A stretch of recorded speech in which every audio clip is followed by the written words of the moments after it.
జై శ్రీరామ్. మేము ప్రస్తుతం శంషాబాద్ ఎయిర్‌పోర్ట్‌లో ఉన్నాం. ఇక్కడి నుంచి మాతో పాటు ఒక చిన్నాలుడు, పాప వచ్చారు. మేమంతా ఇగో ఈ లగేజ్ అంతా పట్టుకొని దుబాయ్ ఎయిర్‌పోర్ట్‌కెళ్తున్నాం. దుబాయ్‌లో దిగిన తర్వాత మళ్ళా మీకు చెప్తాను వివరాలు. ఇప్పుడు ప్రస్తుతం ఫ్లైట్‌లో ఉన్నాం. ఫ్లైట్‌లో ఫెసిలిటీస్ అన్నీ బాగున్నాయి.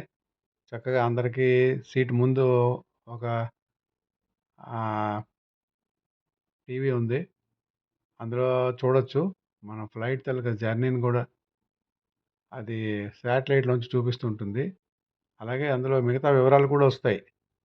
ఎంత హైట్‌లో ఫ్లైట్ ఎగురుతోంది, డెస్టినేషన్‌కి ఎంతసేపు టైం పడుతుంది, ఇలాంటివన్నీ కూడా వస్తుంటాయి. అందరి ముందు అలాగే అటువంటి టీవీలు ఉన్నాయి. ముందు సీట్‌కి అతుక్కొని ఉంటాయి అవి.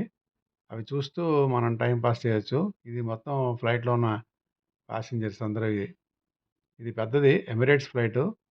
చాలా ఎక్కువ మంది ఉన్నారు ఇందులో. 400-500 మంది ఉండుంటారు. ఇగో ప్రస్తుతం ఈ మ్యాప్‌లో చూపిస్తోంది. మేము ఎక్కడ బయలుదేరాం, అక్కడ యారో మార్క్‌తో అక్కడ తెల్లగా ఫ్లైట్ కనిపిస్తుంది చూడండి. అక్కడి నుంచి బయలుదేరి మధ్యలో అట్లాంటిక్ ఓషన్‌ని క్రాస్ చేసి ఇవతల వైపు ఉన్న నార్త్ అమెరికన్ కాంటినెంట్‌లో యూఎస్ఏకి మనం రావాలి. ఆ రూట్‌ని మ్యాప్‌లో చూపిస్తూ ఉంటుంది టీవీలో. ఇదిగో చూడండి ఇలాగ ఫ్లైట్ ఇక్కడ కనిపిస్తున్నది మెడిటరేనియన్ సీ. ఆ సీ దాటుకొని వెళ్ళాలి. అక్కడ డిస్‌ప్లే కూడా ఉంది. ఫ్లైట్ ఇన్ఫర్మేషన్ అంతా చూపిస్తూ ఉంటుంది. లోకల్ టైము, అలాగే మిగతా వివరాలు గూడా. ఫ్లైట్ ఎన్నింటికి బయలుదేరింది. ఇది దిక్సూచి, కంపాస్. మేము బయలుదేరిన దగ్గర నుంచి ఎక్కడికి వెళ్ళాలో అది ఆ గ్రీన్ కలర్ మార్కింగ్‌తో కనిపిస్తుంది డాలస్‌కి.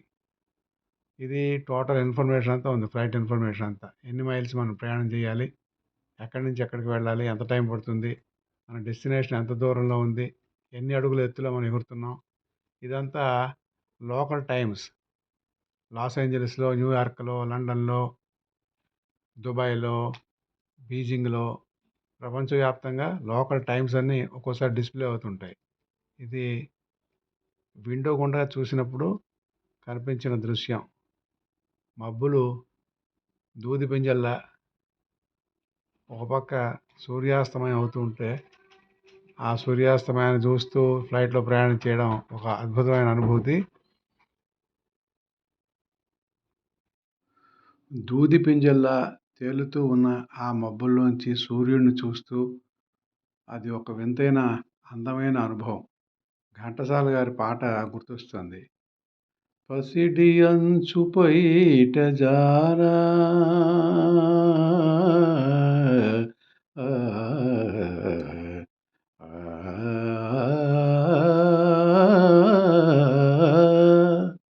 పసిడి అంచు పైట జారా పయనించే మేఘబాల అరుణ కాంతి సోకగానే పరవశించనే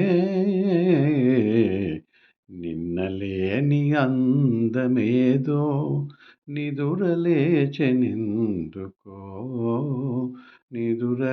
నిదురలేచెనెందుకో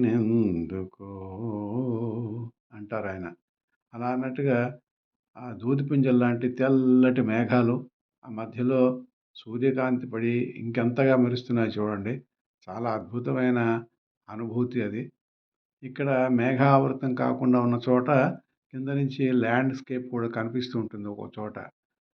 మొత్తానికి ప్రయాణం పూర్తి చేసేసుకున్నాం. వచ్చేసాం, డాలస్ ఎయిర్‌పోర్ట్‌కి వచ్చేసాం.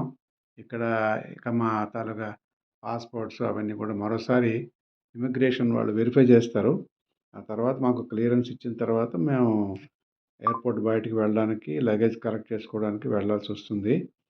ఇగో మాతో పాటు వచ్చిన ప్యాసింజర్స్ అందరూ ఆ లైన్‌లో ఉన్నారు. మేము కూడా ఆ లైన్‌లో జాయిన్ అవుతూ ఉన్నాం. ఇక్కడికి వెళ్ళాక మాకు ఇమిగ్రేషన్ వాళ్ళు పాస్‌పోర్ట్స్ వెరిఫై చేస్తారు. వెరిఫై చేసి స్టాంప్ వేసిస్తారు. ఆ తర్వాత మేము బయలుదేరి ఎయిర్‌పోర్ట్‌లో ఎక్కడైతే మా లగేజ్ ఉంటాయో అక్కడికి వెళ్లి కలెక్ట్ చేసుకోవాలి. వచ్చేసాం. లగేజ్ తీసేసుకున్నాం. బయటకొచ్చేసాం. ఎయిర్‌పోర్ట్ బయట మా పాప, అల్లుడు ఆల్రెడీ వచ్చేసారు. అగో మా అల్లుడు గారు చేయి ఊపుతున్నారు. అలాగే మా పాప కూడా వచ్చింది. మేము వాళ్ళతో పాటు ఇప్పుడు బయలుదేరి టెక్సాస్‌లో వాళ్ళు